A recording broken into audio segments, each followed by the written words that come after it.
Estimados estudiantes, bienvenidos a la segunda videoclase de la materia cuatrimestral Didáctica de la Lengua y la Literatura.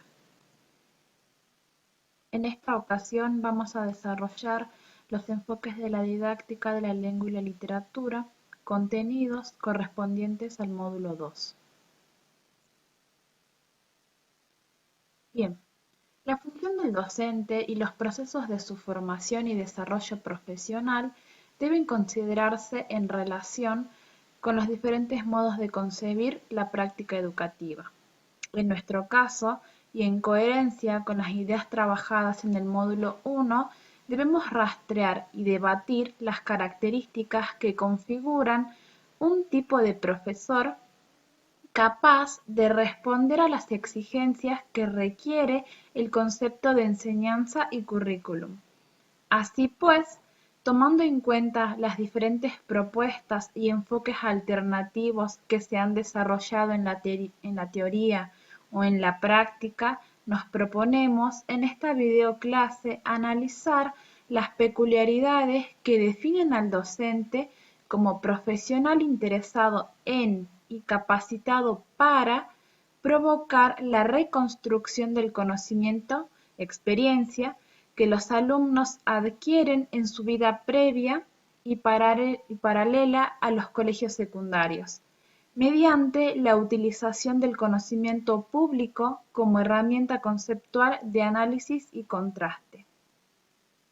Enmarcada la didáctica de la lengua y la literatura como un conocimiento metametodológico, podemos aseverar que la lengua, la literatura, la selección de los saberes a enseñar y los sustentos pedagógicos de los aprendizajes deben tomarse de manera situada, crítica, historializada e institucionalizada, ya que toma como objeto de estudio a las prácticas de enseñanza efectivas, lo que le confiere problemáticas y rasgos específicos. En otras palabras, se trata de pensar que las prácticas de enseñanza de la lengua y la literatura actualizan las tensiones de los debates en torno a las maneras de comprender, de establecer los objetos a enseñar la lengua y la literatura, y por otro lado también las polémicas que suscita la forma de plantear cómo deben ser enseñados y aprendidos, qué saberes provenientes de qué paradigmas disciplinarios, qué sustentos son los legítimos y o pertinentes para desarrollar estas prácticas.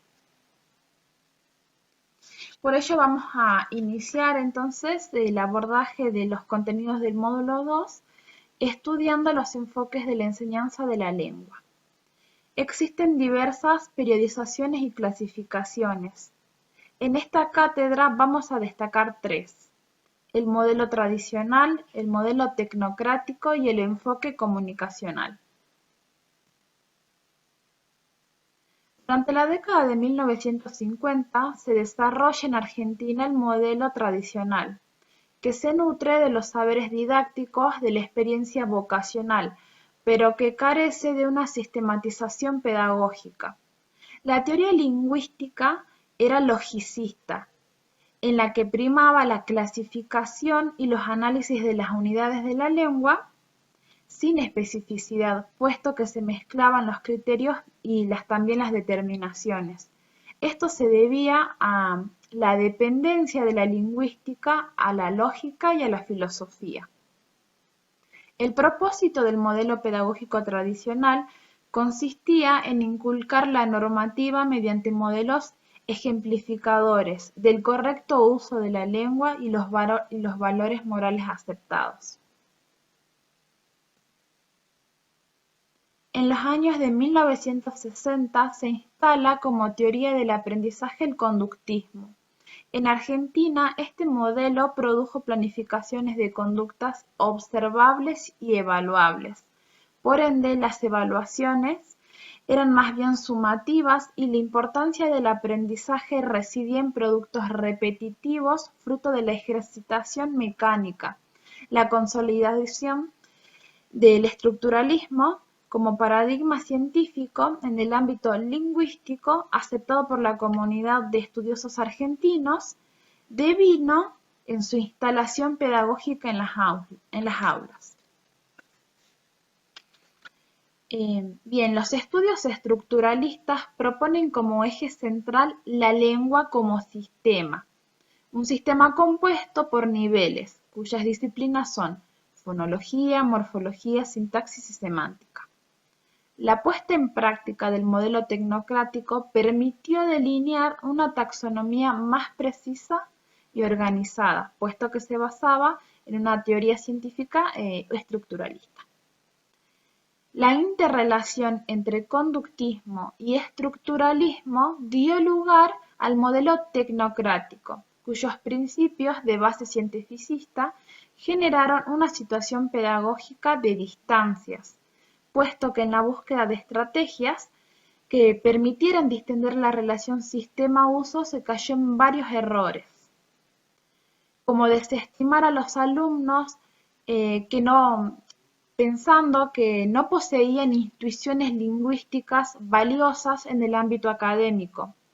La relación aprendiz-educador se torna vertical, pues los docentes detentan el poder como poseedores, como portadores del saber, por tener acceso a es decir, a la única lengua de conocimiento y uso legítimo cultural. Otra falencia del modelo tecnocrático consiste en reducir la enseñanza de la lengua a la práctica del análisis sintáctico. Aquí la transposición didáctica no es desarrollada de forma efectiva, ya que existía una distancia mínima entre el saber enseñar y el saber científico, y a su vez la selección de contenidos se abordó desde un simplismo que desmanteló la reflexión metalingüística, propiciando ejercicios miméticos desprovistos de interés, plagados de decisiones arbitrarias. Bien, ejemplo de ello es la discordancia entre el modelo tecnocrático y los principios científicos estructuralistas. Tenemos, por ejemplo, el léxico pasa de ser un sistema de unidades significativas articuladas a elementos para analizar. La sintaxis, en vez de estudiarse como combinatoria de estructuras y funciones, se limita al análisis sintáctico de oraciones ajenas a los usos cotidianos, además íntimamente relacionadas con discursos enciclopedistas y a las literaturas como modelos de lengua legítima. Se pretende también que las prácticas educativas sean objetivas y no fruto de un proceso cultural propenso a interpretaciones. El error pedagógico más notable del modelo tecnocrático considero que es confiar en que la ejercitación mecánica produce el efecto natural del desarrollo de las habilidades comunicativas. Bien, pasamos entonces al tercer enfoque de enseñanza de la lengua, que se trata del enfoque comunicacional, donde se destaca la teoría del aprendizaje constructivista. Las teorías de la lengua que se proponen son la lingüística textual, la teoría de la escritura y la teoría de la lectura. El propósito del enfoque comunicacional es el mejoramiento de las competencias y los desempeños de los usuarios, es decir, la competencia comunicativa. Bien, si el objetivo de la educación lingüística es que los alumnos se apropien de la lengua como un lugar desde el cual pueden enunciar la palabra propia y que esta apropiación se manifieste en una mejora del desempeño comunicativo, especialmente a través de la lectura y la escritura de textos, deberíamos plantearnos que esta apropiación debe realizarse por una construcción interna del que aprende.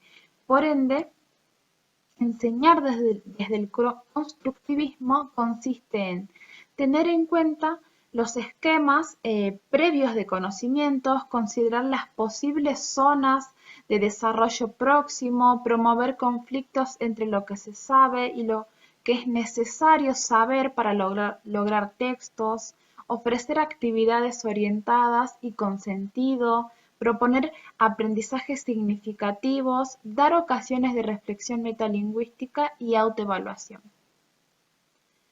Entonces, también podemos avanzar y decir que las implicancias pedagógicas más relevantes son enseñar gramáticas para usuarios de la lengua que interpretan y producen textos, ya que la concepción de la lengua como actividad textual y no meramente oracional postula que la comunicación verbal de los seres humanos no se realiza por medio de oraciones, sino a través de textos o discursos como unidades de significación.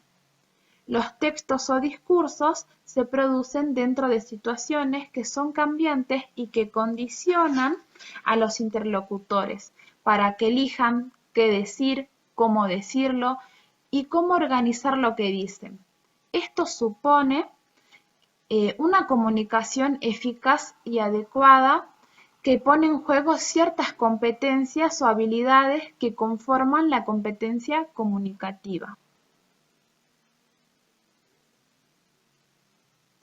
El enfoque comunicacional de la lengua se nutre con otras disciplinas de las ciencias del lenguaje. El abordaje de los textos se puede encarar desde las teorías de la comunicación y de la enunciación mediante el conocimiento de los componentes del acto comunicativo, con la consiguiente conciencia de que el emisor tiene, que el emisor tiene de su receptor y de cómo emisor y receptor están inscritos o representados de alguna manera en el texto. La lingüística del texto aporta el conocimiento de los tipos de texto o tipos de discursos y sus variedades con la descripción de sus superestructuras. Junto a la gramática del texto, la lingüística del texto brinda saberes de las estructuras textuales, como los mecanismos de cohesión. Un ejemplo de ello podría ser la progresión temática. Bien. Los textos también se pueden abordar desde la pragmática, que colabora con el estudio de las intenciones y los efectos que se quieren o se pueden lograr en un texto. La sociolingüística favorece el conocimiento de las variaciones del código, es decir, de las variedades de los lectos, más adecuadas para diversas situaciones comunicativas. La normativa aporta al estudio de los textos el conocimiento y uso de las convenciones como la ortografía, la puntuación, etc. Y la gramática oracional, en este caso, se trata de cambiar el enfoque anterior y también la finalidad de su estudio. En este caso, el estudio de la sintaxis está pensado para usar y combinar los recursos sintácticos que ofrece la lengua para construir enunciados propios con la mayor eficacia comunicativa posible. Bien, colocar el texto como centro de los estudios lingüísticos no significa pasar simplemente a una unidad mayor, porque la diferencia entre oración y texto no es de orden cuantitativo, sino de orden cualitativo, lo que implica ocuparse de cómo hace el ser humano para comunicar.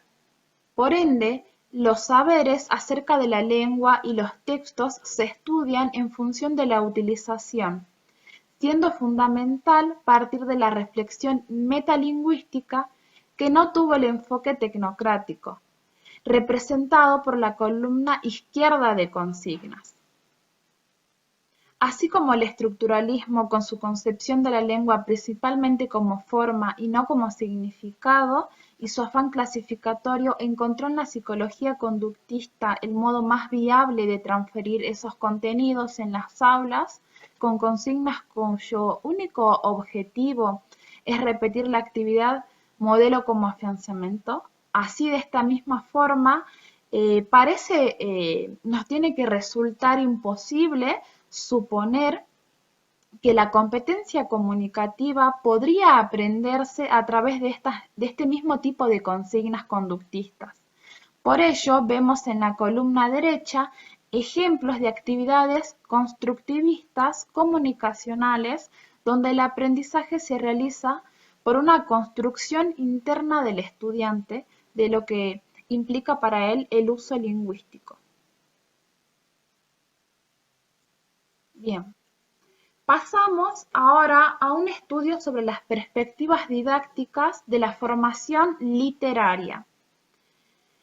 Bien, habría de partir entonces de la interrogación, ¿la literatura se puede concebir como un objeto de aprendizaje?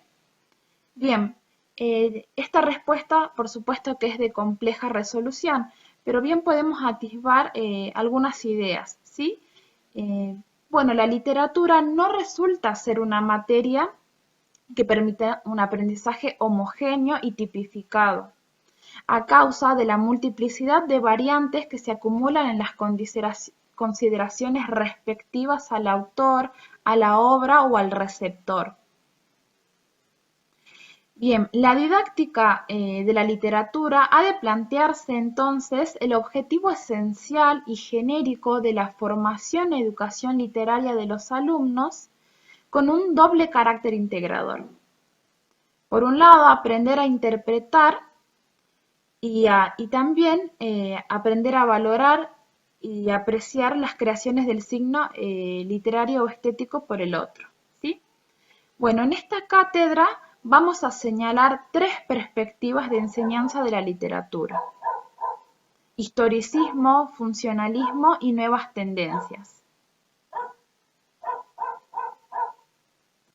Bien, el modelo historicista desde el siglo XIX hasta la década del 60 en el siglo XX ha sido el protagonista.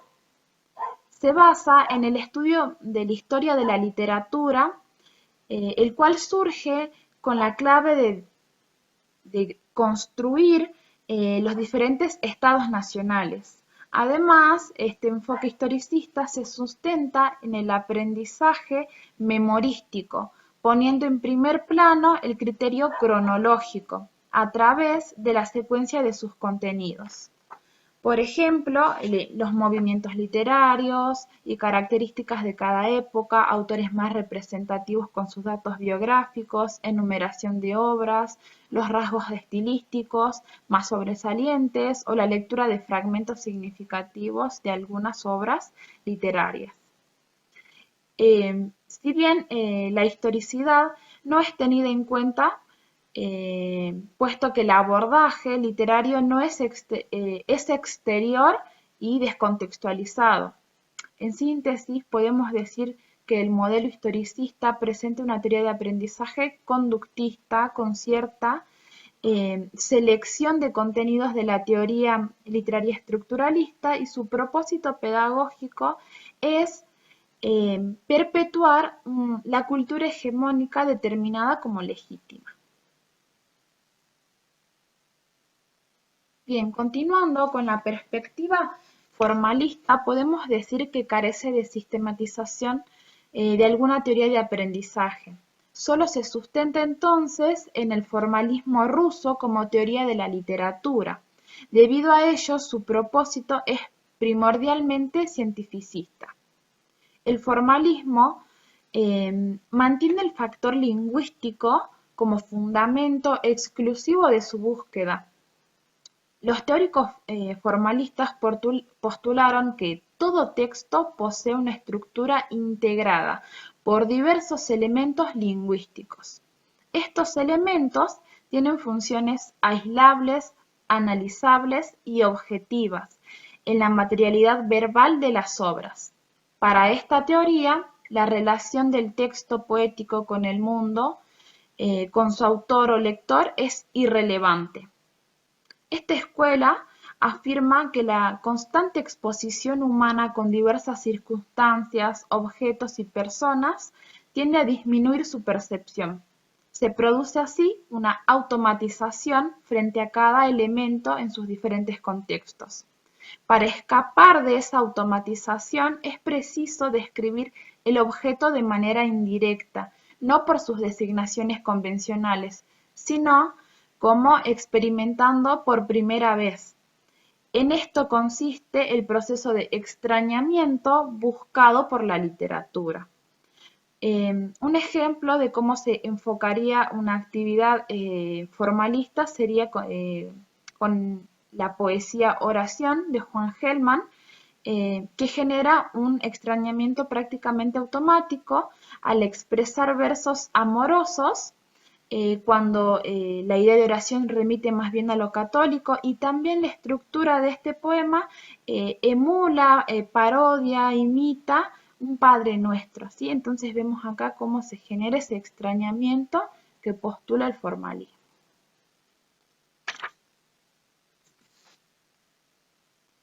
Bien, en literatura también podemos hablar de nuevas tendencias que se proponen en el material de estudio, y estas nuevas tendencias se ramifican en 4 paradigmas: estética de la recepción, semiología, poética de lo imaginario y pragmática.